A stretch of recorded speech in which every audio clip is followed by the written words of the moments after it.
जिज्ञासु मित्रों, बहुत बहुत अभिनंदन है आपका इस कार्यक्रम लाइव चर्चा में दिव्य सृजन स्पिरिचुअल चैनल पर। सभी मित्र जो पहले से प्रतीक्षारत हैं उन सभी का अभिनंदन, अभिवादन और स्वागत है सबका। तो आज का जो विषय है, प्राणों पर विजय से मोक्ष होगा, प्रश्नोपनिषद का प्रथम प्रश्न का दूसरा भाग है यह। प्रथम प्रश्न पे हमने चर्चा की, थोड़ा सा हम ले लेते कि प्रथम प्रश्न में जो ऋषि मुनि थे, कबंधी ऋषि ने प्रश्न किया था कि यह जो जीव नाना प्रकार के रूपों को धारण करता है वह कैसे करता है, कि उसका कारण क्या है। यह पहला प्रश्न है प्रश्नोपनिषद का। तो उसी का उत्तर देते हुए महर्षि पिपलाद उत्तर देते हुए कहते हैं कि रई और प्राण, इन दोनों से जीव बंधता है, जीव बनता है, और रई और प्राण से मिलकर ही वह अनेक रूप धारण करता है। अब रई का जो कारक देवता है या कारक तत्व है वह चंद्रमा है, और प्राण का जो कारक है वह सूर्य है। इस प्रकार से बताया गया।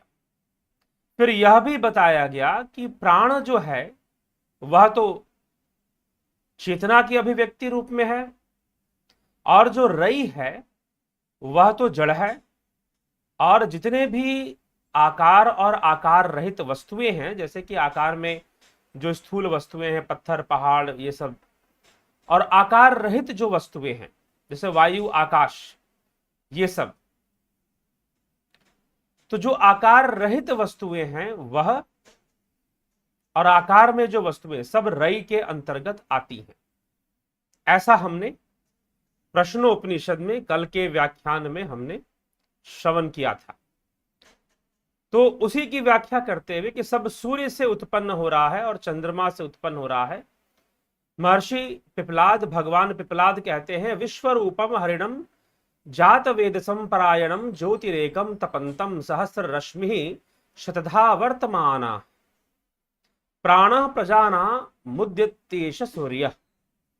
संपूर्ण रूपों के केंद्र, सर्वज्ञ सर्वधार प्रकाशमय तपते हुए किरणों वाले सूर्य को अद्वितीय, यह सहस्रों किरणें वालों सूर्य सैकड़ों प्रकार से बरतता हुआ समस्त जीवों का प्राण होकर उदय होता है। अर्थात समस्त जीवों का जो प्राण होकर उदय होता है वह सूर्य है। उसी के प्रकाश से, उसी की शक्ति से, उसी की किरणों से, उसी की ऊर्जा से यह सब चीज संभव हो पा रहा है, ऐसा कहा गया। वैज्ञानिक दृष्टिकोण से भी जब हम देखते हैं तो यही बात प्रमाणित होती है कि sun is the ultimate source of energy.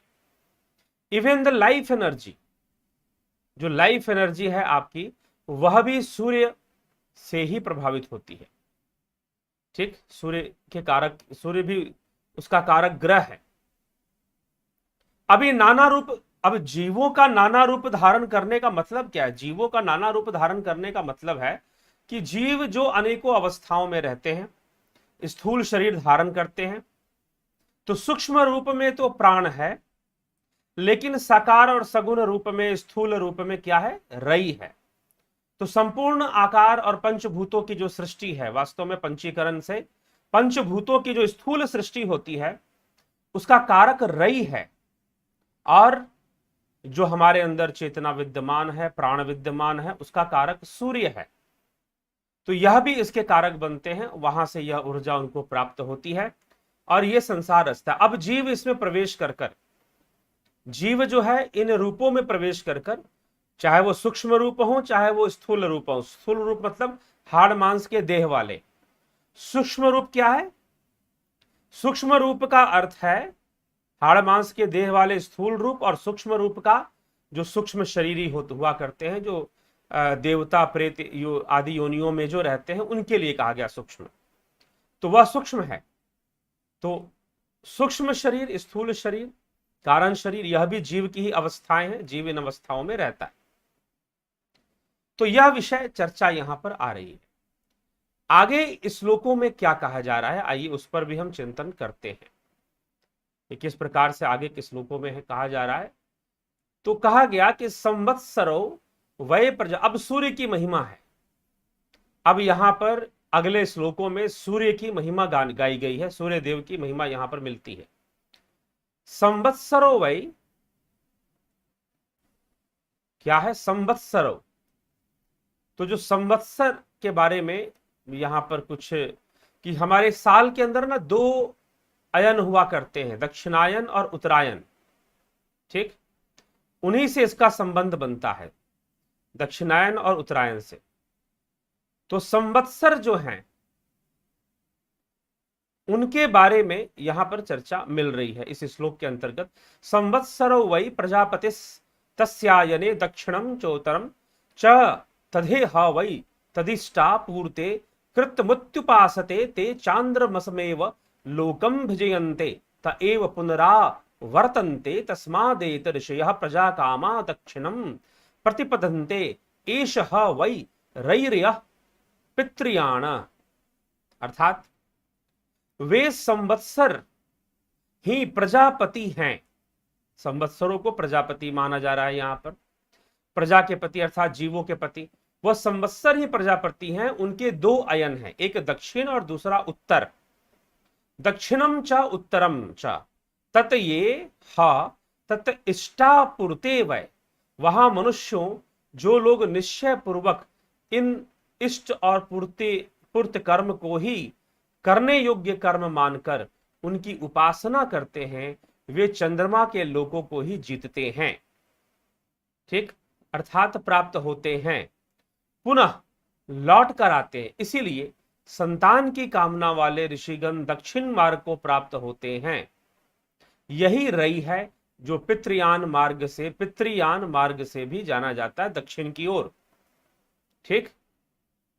तो इसे पितृयान मार्ग से भी इसको जाना गया, यह भी साथ में यहां बताया गया। और यह दक्षिण का मार्ग है, जो संसार की कामना करते हैं, संतान की कामना करते हैं संसार में रहते हुए, वह दक्षिण मार्गी बनते हैं, अर्थात दक्षिणायन की ओर जाते हैं, ठीक। आगे लिखते हैं, अथोतरेन तपसा ब्रह्मचर्येन श्रद्धया विद्या आत्मान मनवी शादित्यमहिविज्यन्ते अतदेव प्राणानाम यतन मेतद मृतम भयमेत परायणमेत सम्मानम पुनरावर्तन्त इत्येष निरोधस्तदेश श्लोकः। किंतु तपस्या के साथ ब्रह्मचर्य पूर्वक श्रद्धा से युक्त होकर अध्यात्म विद्या के द्वारा आत्मा की खोज करके, अध्यात्म विद्या के द्वारा आत्मा की खोज करके विद्या आत्मानम अनविश्य, क्या कहा गया, विद्या आत्मानम अनविश्य, अर्थात आत्म अनुसंधान की बात यहां पे कही जा रही है कि भली प्रकार से जो तपस्या करने वाले जो योगी महात्मा हैं, जो ऋषि मुनि हैं, किंतु तपस्या श्रद्धा ब्रह्मचर्य इन सब के द्वारा अध्यात्म विद्या के द्वारा विद्या आत्मानम अनविश्य, आत्मा की खोज करके उत्तरेन सूर्य लोक को जीत लेते हैं, उत्तरेन सूर्य लोक को जीत लेते हैं। यह प्राणों का केंद्र है और इससे प्राणों पर विजय प्राप्त हो जाती है। सूर्य लोक को जीतने वाले निरंतर प्राणायाम करते हुए, योगाभ्यास करते हुए क्या कर लेते हैं, वो प्राणों को जीत लेते हैं। यहां पर साफ लिखा जा रहा है कि वो प्राणों पर विजय प्राप्त कर लेते हैं, प्राणों को जीत लेते हैं। तो फिर से पढ़िए क्या कहा गया, अथ तपसा ब्रह्मचर्येन श्रद्धया विद्या आत्मानम अनविश्य उत्तरेन आदित्यम एतत् वै प्राणानाम आयतनम एतत् अमृतम अभयम एतत् परायणम एतस्मात् कहा गया। अर्थात तात्पर्य किससे है कि जो जीवों का जो प्राण है उनके बारे में कहा जा रहा है कि सूर्य से उत्पन्न है। तो निरंतर प्राणायाम करने वाले, ब्रह्मचर्य रूपी साधना करने वाले जो साधक हैं, जो योगी हैं और अभ्यासी हैं, उनके लिए यहां पर बात कही जा रही है कि ऐसा करने वाले वह पुनः लौटकर नहीं आते। इस प्रकार निरोधात्मक क्रिया के द्वारा यहां पर शब्द प्रयोग हो रहा है, ना पुनः आवर्तन्ते इति एष निरोधः तत एष श्लोक। यह श्लोक यही बता रहा है कि सूर्य लोक पर अपनी तपस्या से सूर्य लोक पर विजय प्राप्त करना मतलब प्राणों पर विजय प्राप्त करना। ये यहां पर साफ साफ लिखा जा रहा है। क्या होता है, कैसे होता है प्राणों पर विजय? फिर से सुनिए इस श्लोक का अर्थ। अथ तपसा ब्रह्मचर्य श्रद्धा विद्या आत्मानम अन्विष्य, किंतु तपस्या के साथ ब्रह्मचर्य पूर्वक श्रद्धा से युक्त होकर अध्यात्म विद्या के द्वारा आत्मा की खोज करके उत्तरायण मार्ग से सूर्य लोक को जीत लेते हैं। यह सूर्य ही तो प्राण है, प्राणों का कारक है, वह प्राणों का केंद्र है, और ऐसा जानने वाले, आत्मा को जानने वाले प्राणों पर विजय प्राप्त कर कर यह अमृत निर्भय पद है, यह परम गति को प्राप्त होते हैं, पुनः लौटकर नहीं आते। इस प्रकार निरोध हो जाता है, जितनी भी चित्तवृत्तियां हैं और जितने भी संस्कार हैं उन सब का निरोध इस प्रकार से हो जाता है। वह योगी जो आत्मा को जानने वाले हैं, आत्मा को जान करके इस प्रकार से ऐसी अवस्था को प्राप्त होते हैं, प्राणों पर विजय प्राप्त कर कर वह क्या हो जाता है, प्राणों पर विजय प्राप्त करके मोक्ष को प्राप्त करते हैं। आगे लिख रहे हैं, पंचपादम पितरम द्वादशा कृतिम दिव आहु परे अर्धे पुरीषणम अथेमे अन्य ऊपरे विचक्षणम सप्त चक्रे षडर आहु रपिर्तमिति। पंचपादम, 5 चरणों वाले, सबका पिता, 12 आकृतियों वाले, जल का उत्पादक, स्वर्ग लोक पे के ऊपर स्थान बतलाते हैं, तथा ये दूसरे कितने ही लोग ऐसा बतलाते हैं।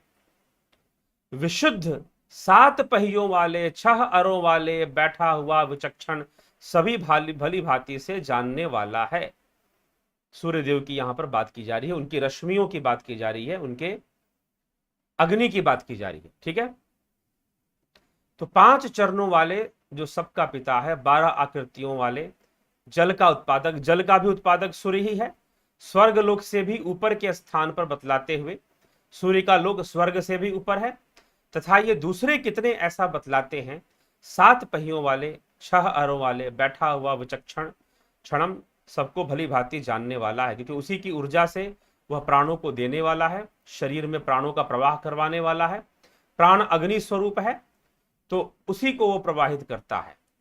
तो मासौ वे प्रजापतिस्तस्य कृष्ण पक्ष एव रहि शुक्ल प्राण इस्तस्मादेत ऋषियः शुक्लम इष्टम कुर्वन्तितर इतरस्मीन। मासवई, महीना ही प्रजापति है, उसका कृष्ण पक्ष ही रई है और शुक्ल पक्ष ही प्राण है। इसीलिए एते ऋषियः, ये ऋषिगण शुक्ल पक्ष में आदि कर्तव्य कर्म किया करते हैं और दूसरे कृष्ण पक्ष में यज्ञ शुभ कर्म अनुष्ठान आदि किया करते हैं। ठीक है, इस प्रकार से शुक्ल कर्म और शुक्ल पक्ष और कृष्ण पक्ष का कर्म बताया गया कि कृष्ण पक्ष में क्या करेंगे, शुक्ल पक्ष में यज्ञ आदि कर्तव्य कर्म करेंगे, दूसरे कृष्ण पक्ष में सकाम भाव से यज्ञ शुभ कर्मों का, सकाम भाव से उसमें निष्काम भाव से कर्तव्यों की पालना, सांसारिक कर्तव्यों की पालना वो कृष्ण पक्ष में करते हैं, और शुक्ल पक्ष में निष्कामी भावना रखकर कर्म करेंगे, साधना करेंगे और अपने प्राणों पर विजय प्राप्त करेंगे, क्योंकि वह सूर्य का काल है, वह उत्तरायण का काल है और सूर्य देव का प्रभाव उसमें रहता है, चंद्रमा बढ़ते हुए क्रम में रहता है शुक्ल पक्ष में। तो इसी प्रकार से यह बताया जा रहा है कि सूर्य और चंद्रमा, सूक्ष्म और स्थूल सृष्टि के बीच में अंतर, प्राण सूक्ष्म है, यह हाड़ मांस का शरीर, ये नाना रूपों को धारण करना, कर्म संस्कार, यह सब चंद्रमा के कारण रई के अंतर्गत इनकी सृष्टि होती है, और जो प्राण है वो अपने आप में अलग है और वो सूक्ष्म है, सूक्ष्म शरीर का अंग है। तो हिरण्यगर्भ भी सूर्य का ही लोक है, इसीलिए उसे हिरण्यगर्भ कहते हैं। हिरण्य का मतलब ही है सूर्य का प्रकाश, सूर्य की किरणें, उन्हीं को हिरण्य भी कहा जाता है। ठीक, तो दिन और रात का जोड़ा ही प्रजापति है। देखिए, पहले बताया गया कि उत्तरायण और दक्षिणायन, उत्तरायण प्राण का कारक है, दक्षिणायन रई का कारक है। फिर बताया गया शुक्ल पक्ष और कृष्ण पक्ष, शुक्ल पक्ष प्राण का कारक है और कृष्ण पक्ष रई का कारक है। ठीक है, अब बताया जा रहा है दिन और रात। अहोरात्र वही, अहोरात्र का मतलब क्या होता है, अहो माने दिन, रात्र मतलब रात्रि। तो अहो और रात्रि ये मिलकर बनता है अहोरात्रि, 24 घंटे का। और अहोरात्रि में से और निकाल दीजिए और त्र निकाल दीजिए तो क्या बनेगा? होरा। होरा, इसे हम होरा विज्ञान कहते हैं, होरा ज्योतिष भी आपने नाम सुना होगा। और इसी होरा शब्द से अंग्रेजी का आवर शब्द बना हुआ है, ठीक है, होरा शब्द से। तो अहोरात्र वही दिन और रात का जोड़ा प्रजापति है, उसका दिन ही प्राण है और रात्रि ही रई है।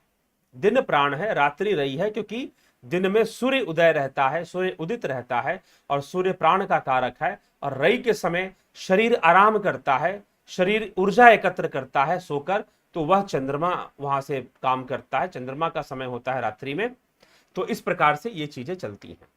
तो रई, तो जो दिन में इस प्रकार से रति क्रिया करते हैं लोग, सचमुच अपने प्राणों को ही क्षीण करते हैं। जो रात्रि में करते हैं वह ब्रह्मचर्य ही है। अब देखिए यहां पर थोड़ा सा कुछ बातें यहां पर इस श्लोक के अंदर कही जा रही है, इसमें कंफ्यूजन ना करें, बस प्रकृति के सिद्धांत को समझना है, प्रकृति के नियमों को समझना है, ठीक ना। तो यहां पर एक बात लिखी जा रही है कि रत्या संयुज्यन्ते, अर्थात रति क्रिया, दिन के अंदर रति करने वाले लोग सचमुच अपने प्राणों को क्षीण करते हैं, इसीलिए वह आसुरी प्रवृत्ति है। लेकिन रात्रि के समय यह क्रिया करने वाले लोगों के लिए यह क्रिया ब्रह्मचर्य के समान ही है। कुछ इस बार यह बात यहां पुष्टि से कही जाती है, इसीलिए पीछे भी मैं कह चुका हूं, कई बार कह चुका हूं, और भी कई लोग मुझसे इस विषय पर जब बात करते हैं तो उनको मैं बता देता हूं कि सही से अध्ययन की आवश्यकता है, सही से प्रकृति के नियमों और सिद्धांतों को समझने की आवश्यकता है। अगर आप प्रकृति के साथ सही तारतम्य बनाकर चलते हैं तो प्रकृति के उस तारतम्यता के साथ किया गया भोजन और किए गए जितने भी भोग विषय हैं वह आपका नुकसान नहीं करेंगे। तब जाकर एक योग शुरू होगा। तो इस रहस्य को खोलते हुए अगर कोई दिन के समय रति क्रिया करे तो वह उसका पाप है, वह उसके प्राणों को छीन करता है। लेकिन रात्रि के समय तो वो ब्रह्मचर्य ही समझना चाहिए। तत् ब्रह्मचर्य एव यत्र रात्रो रत्या संयुज्यन्ते तत् ब्रह्मचर्यम एव, उसे रात्रि के समय इस प्रकार की क्रिया को ब्रह्मचर्य के समान माना गया है।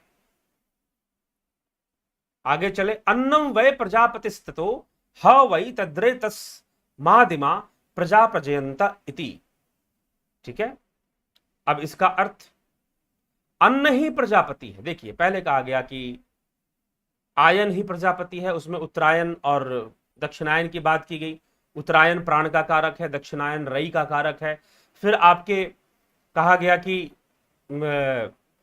शुक्ल पक्ष कृष्ण पक्ष प्रजापति है, पक्ष ही प्रजापति है। शुक्ल पक्ष प्राण का कारक है, कृष्ण पक्ष रई का कारक है।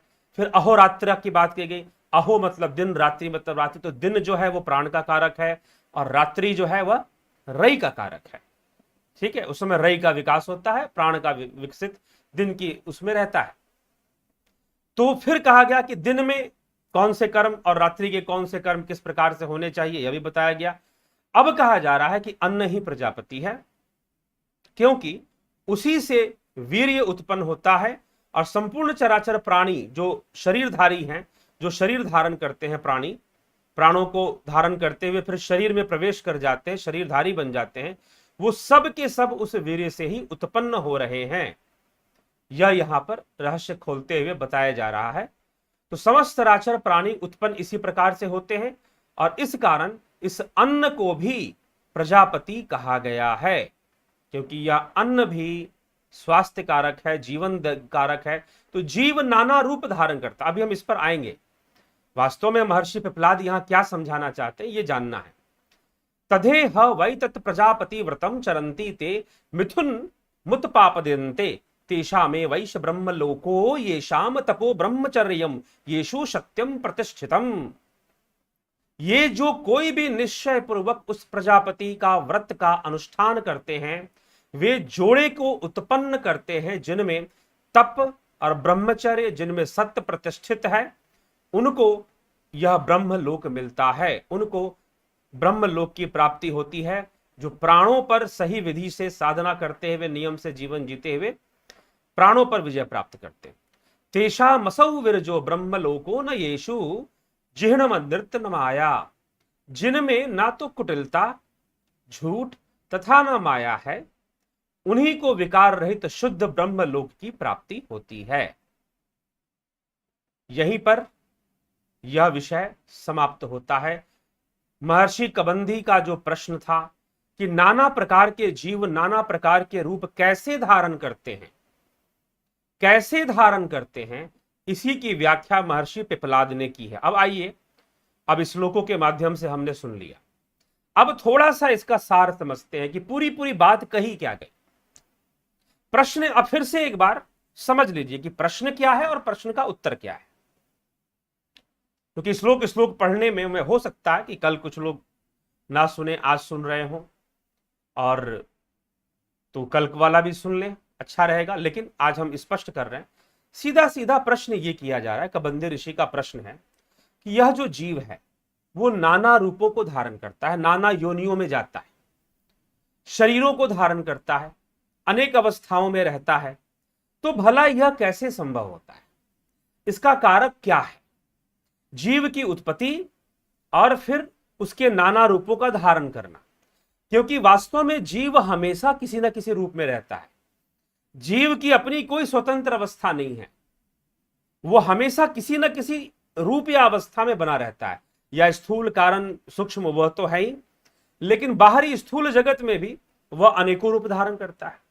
वह शरीर भी धारण करता है, मानव तन धारण कर लेगा, पशु जीवन में भी जा सकता है, अनेकों रूपों में आ सकता है। तो यह कैसे होता है? तो उसी का उत्तर देते हुए महर्षि पिपलाद, भगवान पिपलाद उत्तर देते हैं कि यह दो चीजों से होता है, रई और प्राण। अब वो कहते हैं कि रई क्या है, रई को समझाते हैं। यह संपूर्ण चराचर जगत जिसमें चलायमान वस्तुएं हैं, चलायमान, कुछ अचल चल हैं, कुछ अचल हैं, कुछ आकार रहित हैं, कुछ आकारवान हैं।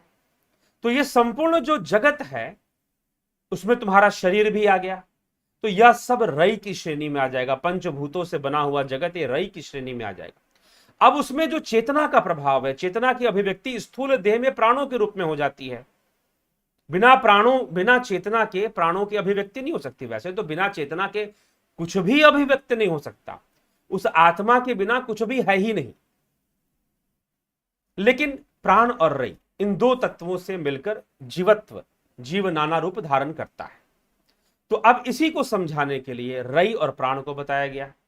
अब रई क्या है, प्राण का है, इनके कारक कौन है? तो प्राण का कारक सूर्य बताया गया। प्राण रूपी जो ऊर्जा है, उसको ऊर्जा कहां से प्राप्त हो रही है, उसका तत्व कहां से मिल रहा है? तो सूर्य की रश्मियों से मिल रहा है, सूर्य की किरणों से मिल रहा है। और रई रूपी जो तत्व है, जिससे चल अचल वस्तुओं का निर्माण या फिर जो कुछ भी हुआ है, उसके कारक कौन है? चंद्रदेव हैं, उसके चंद्रमा कारक बन जाते हैं। तो इस प्रकार से उनके कारण बताया गया कि सूर्य की ऊर्जा से जीवन संभव है। स्थूल शरीर का जीवन सूर्य की ऊर्जा से संभव है, और सूक्ष्म जगत भी जो है, उसमें भी जो प्राणों का प्रवाह है सूक्ष्म रूप में, वह भी उसी की ऊर्जा से चल रहा है। उसका भी, क्योंकि ग्रहों का भी अपना सूक्ष्म रूप है, तो वह भी चल रहा है। एक तो नाना रूप धारण करने का ये कारक बन रहे हैं। अब इनमें यह किन किन रूपों में, क्योंकि देखिए, अगर उत्तरायण होता है और दक्षिणायन होता है, उसका कारक कौन है? सूर्य है। शुक्ल पक्ष होता है, कृष्ण पक्ष होता है, कारण चंद्रमा है। दिन होता है, रात्रि होती है, कारण सूर्य है। और वैसे चंद्रमा की अपनी शक्ति तो है नहीं, चंद्रमा की भी ऊर्जा सूर्य पर ही निर्भर है, लेकिन चंद्रमा का प्रभाव अधिक होता है फिर भी। तो इस प्रकार से ये दो ग्रह भी इसको कंट्रोल करते हैं, इन ऊर्जाओं को, इस एनर्जी को कंट्रोल करते हैं, बैलेंस अवस्था में एनर्जी को रखते हैं, जिससे कि प्रकृति के अंदर सृष्टि, पृथ्वी के ऊपर सृष्टि चलती रहती है। सब प्रकृति का ही अंग है, ठीक है। अब इनमें दो प्रकार के साधक भी हैं, दो प्रकार के उपासक भी हैं, तो उनका भी बारे में बताया गया कि दो प्रकार के साधक कौन कौन से हैं। एक जो संसार की साधना करने वाले हैं, जो स्थूल वस्तुओं की साधना करने वाले हैं, जो कि सांसारिक कामनाओं को पूर्ण करने के लिए तपस्या आदि करने वाले हैं, वो रई साधक की श्रेणी में चले जाएंगे। और एक प्राण साधक जो प्राणायाम करते हुए, योगाभ्यास करते हुए, ब्रह्मचर्य, श्रद्धा और इस तरह के अभ्यास करते हुए वो प्राणों पर विजय प्राप्त करते हैं, और वह मोक्ष को प्राप्त करते हैं, वो आत्मा को जानकर, आत्मा का अनुसंधान, आत्म अन्वेंशया, आत्मनम अन्वेंशया, इस प्रकार से शब्द का प्रयोग किया है इस श्लोक के अंदर महर्षि पिपलाद ने। तो आत्मा को जानकर, वो प्राणों पर विजय प्राप्त करने वाले आत्मा को जानकर, उनका पूरा नियंत्रण सूर्य लोक पर आता है, हिरण्य गर्भ लोक पर आ जाता है, क्योंकि वो प्राणों पर विजय प्राप्त कर लेते हैं। तो ऐसे प्राणों पर विजय प्राप्त करने वाले जो योगी हैं वह परम धाम को प्राप्त होते हैं, उनका आवागमन नहीं होता है, इस प्रकार से बताया गया। तो उनके गुणों को बता दिया गया, लेकिन बताया तो जा रहा है कि जीव नाना रूप कैसे धारण करता है। तो जीव नाना रूप इस प्रकार से धारण करता है। अब इसी में सूर्य और चंद्रमा से मिलकर, सूर्य और चंद्रमा से मिलकर, सूर्य और चंद्रमा के प्रभाव से ही जीव क्या करता है, जीव क्या करता है, रति क्रिया करता है, और उस रति क्रिया से संतान की उत्पत्ति करता है, और जीव उस संतान के रूप में नया रूप धारण कर लेता है। तो वह जो क्रिया हो रही है वह भी सूर्य और चंद्रमा का उसमें बहुत ज्यादा योग होता है। तो दिन के समय ऐसी क्रियाओं को करने वाले अपने प्राणों को क्षीण करते हैं और गलत दिशा में चले जाते हैं, लेकिन रात्रि में यही क्रिया करने वाले तो ब्रह्मचर्य का ही पालन कर रहे हो, कुछ ऐसा यहां पर कहा गया कि वह ब्रह्मचर्य ही है अगर रात्रि में कोई ऐसी क्रिया करता है तो, क्योंकि रात्रि में क्या है, उसकी मर्यादा है और उसमें चंद्रमा का तत्व है।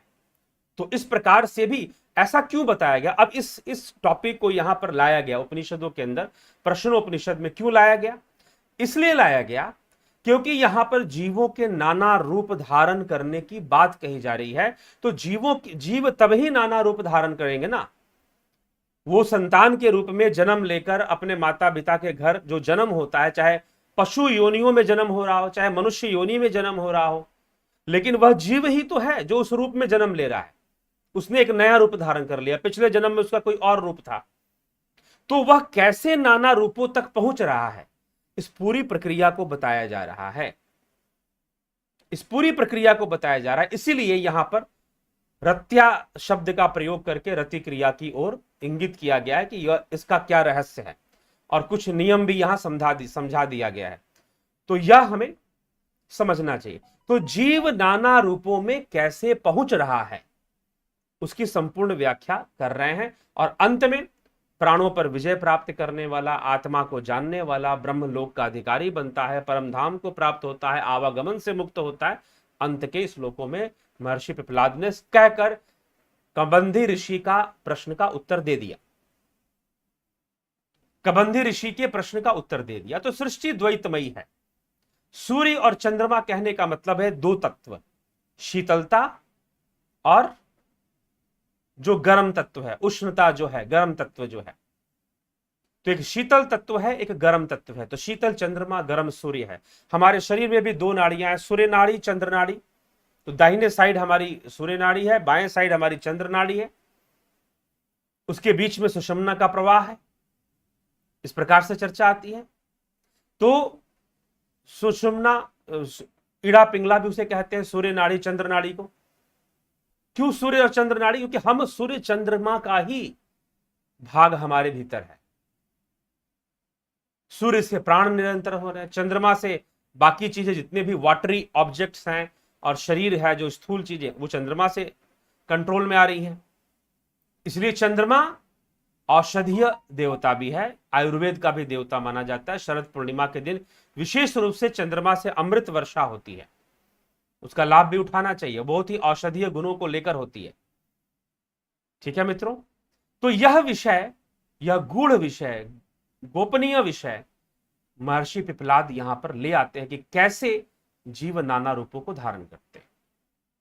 तो जीवों के नाना रूपों को धारण करने में सूर्य, चंद्रमा, रई, प्राण, शुक्ल पक्ष, कृष्ण पक्ष, उत्तरायण, दक्षिणायन, इन सब का योग होते हुए रति क्रिया का भी योग होता है, रति क्रिया का भी योग होता है। इसीलिए महर्षि पिपलाद ने यहां पर रति क्रिया का भी जिक्र कर दिया कि रति क्रिया से संतानों की उत्पत्ति होती है, तो जीव नया रूप धारण करते हैं। लेकिन उसमें भी अगर कोई दिन में रति क्रिया करे तो वो बहुत घातक है, प्राणों का क्षय है, परंतु रात्रि में अगर करता है तो वो ब्रह्मचर्य के समान ही है।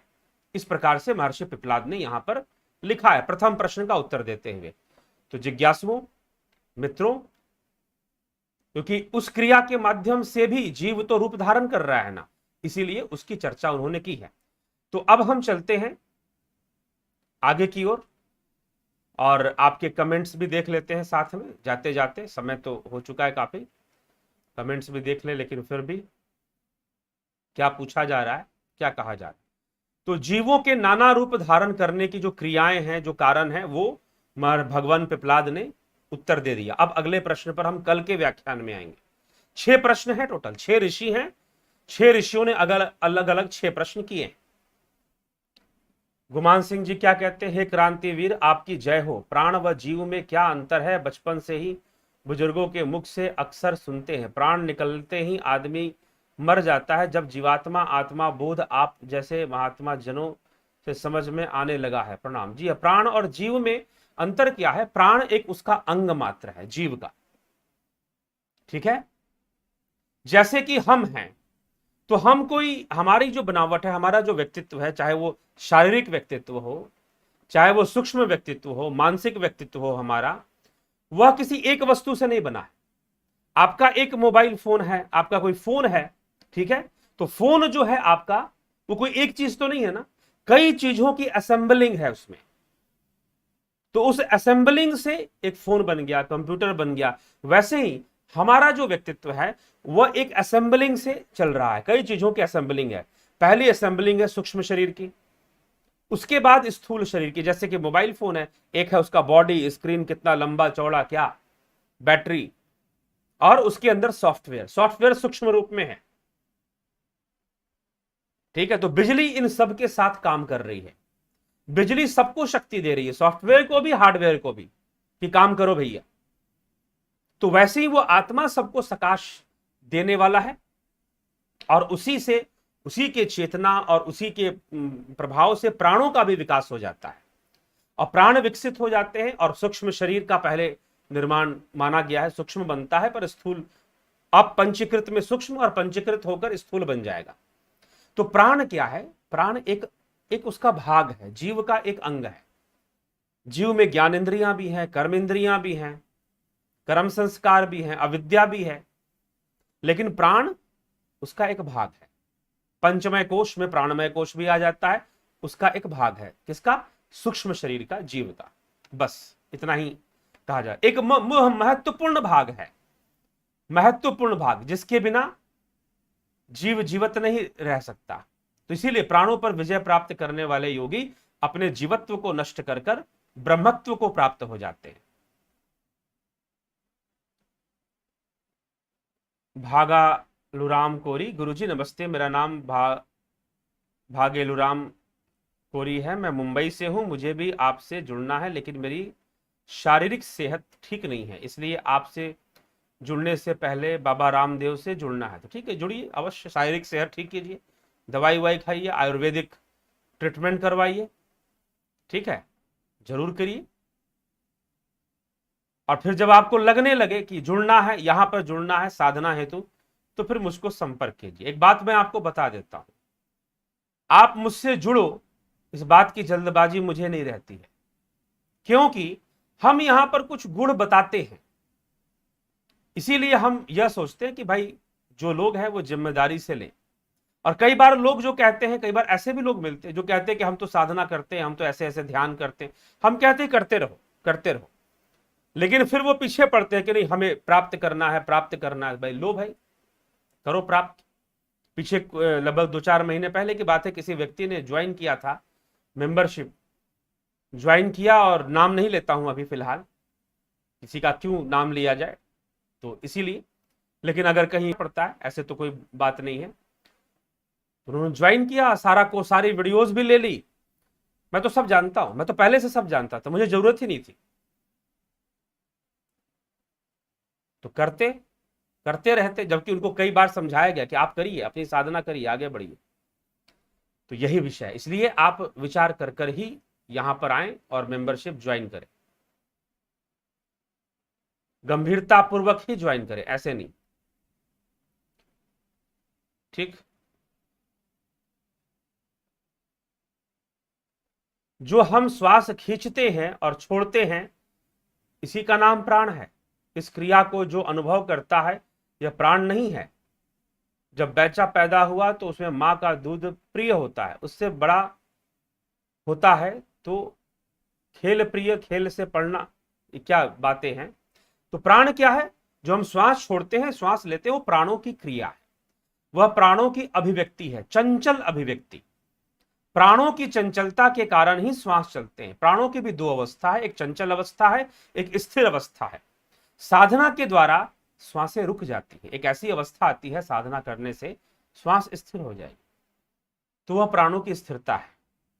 ठीक है, तो श्वास लेना और छोड़ना यह कोई प्राण नहीं है, यह प्राणों की क्रिया है, प्राणों की अभिव्यक्ति या क्रिया कह सकते हैं। ठीक है, जैसे गाड़ी का चलना, गाड़ी चल रहा है तो गाड़ी का चलना ड्राइवर नहीं हो सकता ना, ड्राइवर की क्रिया है कि जिसकी क्रिया से गाड़ी चल रहा है। तो प्राणों के क्रियामान होने के कारण, प्राणों के रहने के कारण श्वासें चल रही हैं, ना कि श्वासों का चलना प्राण है। बस ऐसा ना समझे कि श्वासों का चलना प्राण है। गाड़ी का चलना ड्राइवर नहीं है, जैसे गाड़ी का पहिया घूम रहा है तो इसका मतलब कि भाई यह तो ड्राइवर है, जी नहीं, उसको ड्राइवर, पहिए को ड्राइवर बोलेंगे क्या, घूमते हुए पहिए को? नहीं। हाँ, ड्राइवर है तो घूम रहा है, वो चला रहा है इसलिए घूम रहा है। ठीक है, तो प्राण होने से श्वासें चल रही हैं, प्राणों की चंचलता से श्वासों का आना जाना लगा रहता है। और जब प्राण साधना करने से, ध्यान योग करने से प्राण जब स्थिर होने लग जाते हैं तो फिर चंचलता दूर हो जाती है। ठीक,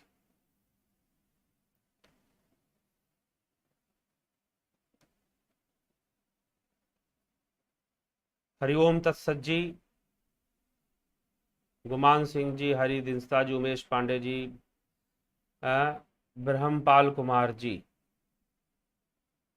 जगत नारायण जी, राजू पाल जी, अजीत भाई पटेल जी, भोलेनाथ अपने पास जी, हरिओम तत्सत जी, महेश राम पिस्दा जी, जोंती दत्ता जी, माधुरी कोले जी, अमित शर्मा जी, उमेश पांडे जी। धर्म में मेरे गुण धर्म नहीं है, तो प्राण को ख्याल के द्वारा धीरे धीरे ऐसी प्रेरणा कर कि सम और शांत हो जाए। साधना से ही होगा, मात्र ख्याल और इमेजिनेशन करने से नहीं होगा, साधना से ही होगा, प्राणायाम की क्रियाओं से होगा। करें प्रभावशाली प्राणायाम की क्रियाएं, करने से निश्चय ही शांत हो जाता है।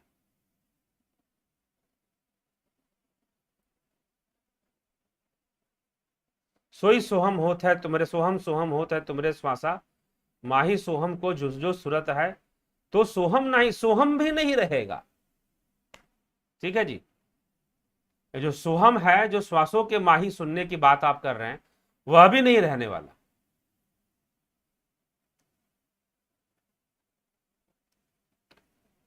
गुरुजी, मेरा मन सिर्फ आध्यात्मिक वीडियो देखने का करता है, मन लगातार ये चाहता है कि कुछ नया जाने अपने बारे में। इससे मेरी रुचि मेरे बिजनेस में भी सही से नहीं थी। कृपया नहीं, बिजनेस भी करिए, अपने कर्तव्य रूप में जितना करना है उतना करना ही चाहिए, कर्तव्य रूप में, आसक्ति से नहीं, कर्तव्य रूप में। बिजनेस के काम के समय भी मन नहीं रहता, आध्यात्मिक देखने का करता। अच्छी बात है, अच्छी बात है, लेकिन ऐसा भी हो सकता है, शुरुआत में ऐसा होता है, लेकिन जब हम अध्यात्म को जानने लग जाते हैं तो समझ में आ जाता है कि हम अपने कर्मों और कर्तव्यों की पालना भी कर सकते हैं, अच्छे से और बेहतर तरीके से कर सकते हैं। तो हरे ज्योति सूरज प्रकाशे जेही में दुनिया भोगेगा। ठीक है जी, जय गुरु जी। मेरे एक प्रश्न है, रमेश बेहरा जी, कमलेश उपाध्याय, प्रजापत रवि। ठीक है, रमेश बेहरा क्या कह रहे हैं? मेरे एक प्रश्न है भगवान, जब धरती पर आते हैं सांसारिक सीरियल माया क्यों आते हैं?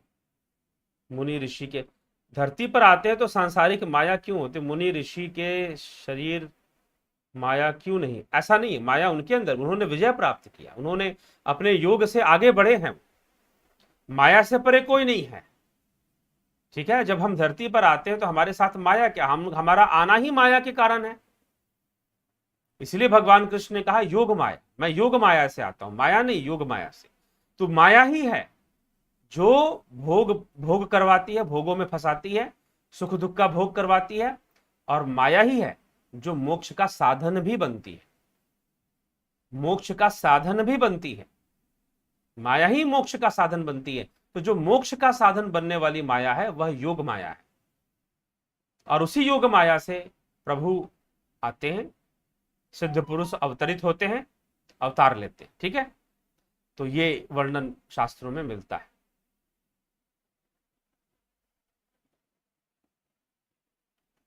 तो इसी प्रकार से हम करेंगे। गुरु जी अपंचीकृत की सूक्ष्म व्याख्या रखने की अनुकंपा करें। हाँ रखेंगे, वैसे वेदांत का मुख्य विषय है, कई बार सूक्ष्म रूप से रखा ही है, लेकिन उसका एक अनुपात है, एक निश्चित अनुपात में तत्वों का मिलन होता है जिससे कि दूसरे तत्व बनते हैं। तो उस अनुपात को समझाने के लिए एक दिन ले आएंगे इस पर व्याख्यान, चिंतित ना हो। ठीक है, कोशिश करेंगे जल्द से जल्द ले आने का।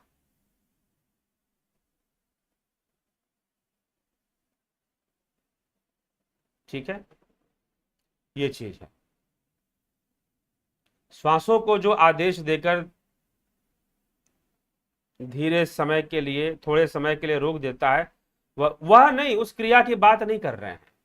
ध्यान की अवस्था में, ध्यान की अवस्था में वो जो जबरदस्ती रोकते हैं, कुंभक क्रिया करते हैं, उसकी बात मैंने अभी नहीं की। ध्यान की अवस्था में प्रणव साधना से, प्रणव साधना जो हम प्रणव साधना के नाम से दूसरे कौन क्या करवा रहे हैं हमको नहीं पता, लेकिन यहां पर जो प्रणव साधना करवाई जाती है, उस प्रणव साधना से बड़ी शीघ्रता से ही श्वासें सामान्य रूप से स्थिर हो जाती, रोकना नहीं पड़ता, अपने आप स्थिर हो जाती। ठीक ना, अपने आप स्थिर हो जाती, आनंद की अवस्था है वो। और जहां जबरदस्ती रोका जाता है वहां आनंद, जहां जबरदस्ती वहां आनंद हो ही नहीं सकता। ठीक ना, तो वो श्वासों का रोकना आनंद की अवस्था। ठीक है, एकाग्र आनंद, उसमें एकाग्रता अद्भुत रूप से विकसित होती है और प्राण स्थिर अवस्था में चले जाते हैं। उसमें श्वासों पे काम नहीं होता, प्राणों पर कार्य होता है। प्राण स्थिर अवस्था में चले जाते हैं, इसलिए श्वासें अपने आप स्थिर हो जाती। तो उसके लिए मैंने कहा है श्वासों का रुकना, ना कि एक जबरदस्ती जो रोकते हैं लोग, उसके लिए मैंने नहीं कहा है। ठीक,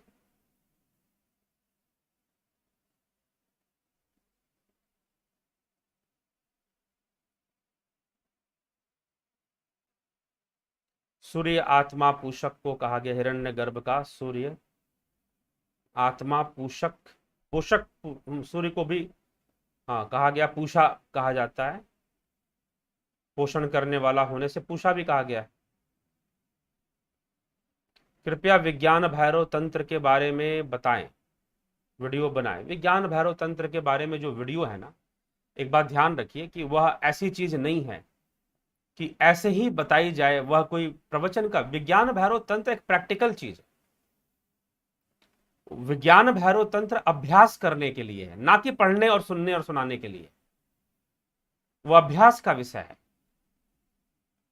तो हमारी जो कोर्सेस है, जुपिटर मेंबरशिप है, सन मेंबरशिप है, उसमें उसका समावेश है। विज्ञान भैरव तंत्र के जो टेक्निक्स हैं उसका थोड़ा समावेश आपको मिल जाएगा। जिन्होंने किया है वो शायद ना जानते हो कि वो क्रिया कहां से आई है, लेकिन विज्ञान भैरव तंत्र, तो विज्ञान भैरव तंत्र कोई ऐसा कोई चीज नहीं है जिसके ऊपर बहुत बोला जाए, समझाया जाए। ठीक है, मेरे हिसाब से। हाँ, अगर समझना भी है तो गंभीरता से कुछ लोग बैठें, अभ्यास की प्रक्रिया में बैठे, फिर समझे तो फिर अच्छी बात है। ऐसे सिर्फ कह सुनकर समझने वाली चीज नहीं है, क्योंकि यहां पर तो यूट्यूब पर कोई आया, किसी ने 5 मिनट देखा, किसी ने 10 मिनट देखा, किसी ने 15 मिनट देखा। ठीक है, तो वो ऐसी विषय नहीं है, वो बहुत गंभीर विषय है। विज्ञान भैरव तंत्र बहुत गंभीर विषय है। तो करेंगे तो जरूर, लेकिन थोड़ा समय दीजिए। ठीक है, आएगा। अभी उपनिषदों पे व्याख्या, इशादी 9 उपनिषद चल रहा है, प्रश्नोपनिषद, मुंडकोपनिषद, ऐत्रेय, तैत्रेय, श्वेतास्त्रो, ये चलेगा तो चलने दीजिए, उसके बाद विचार करेंगे। ठीक है, बहुत बहुत आभार आप सभी का। और आप सभी अगली बार हम फिर से आएंगे इस विषय को लेकर। अगले विषय दूसरे प्रश्न पर चर्चा शुरू होगी। प्रथम प्रश्न पर चर्चा समाप्त हो गई। प्रश्नों उपनिषद के प्रथम प्रश्न में 6 प्रश्न हैं, दूसरे प्रश्न पर चर्चा शुरू होगी। तो विराम देते हैं और आपसे विदा लेते हैं। बहुत बहुत आभार आप सभी का जुड़ने के लिए, प्रश्न करने के लिए। जो प्रश्न छूट रहे हैं उन पे आगे चर्चा हो जाएगी। अगर एक दो कोई आपका इसमें रह गया हो किसी का, तो ज़्यादातर तो मैंने सब बोल ही दिया है, लेकिन अगर किसी का रह गया हो तो आगे उस पर चर्चा हो जाएगी। तो इसी के साथ मित्रों बहुत बहुत आभार, आपसे विदा लेते हैं आपसे आज के लिए। कल फिर मिलेंगे इसी समय पर।